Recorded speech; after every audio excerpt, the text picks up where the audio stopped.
আপনি আমাকে একটা দেশ বলেন যেখানে আপনার এখন ডিজিটাল সিকিউরিটি অ্যাক্ট নাই। অন্য জায়গায় তো হ্যাকিং হয়েছে, আমাদের তো ওইরকম সিরিয়াস হ্যাকিং হয় নাই, কিন্তু বাংলাদেশ ব্যাংকে হ্যাকিং হয় নাই। সাবেক প্রধানমন্ত্রী শেখ হাসিনার বেসরকারি বিনিয়োগ বিষয়ক উপদেষ্টা ও শিল্পপতি সালমান এফ রহমান এবং সাবেক আইনমন্ত্রী আনিসুল হক আটক হয়েছেন। রাজধানীর সদরঘাট থেকে তারা আটক হন।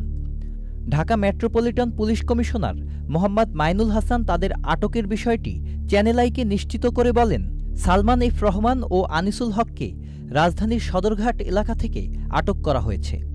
তাদের দুজনের বিরুদ্ধে মামলা দায়েরের প্রস্তুতি চলছে। উল্লেখ্য, গত ৫ই আগস্ট ছাত্র জনতার আন্দোলনের মুখে দেশ ত্যাগ করেন প্রধানমন্ত্রী শেখ হাসিনা। এরপর মূলত মন্ত্রিপরিষদ সদস্য ও আওয়ামী লীগের নেতারা আত্মগোপনে চলে যান। আর ৭ই আগস্ট নোবেলজয়ী ডক্টর মোহাম্মদ ইউনূসকে প্রধান করে ১৭ সদস্যের অন্তর্বর্তীকালীন সরকার গঠিত হয়। Sajid Abdullah, channel I.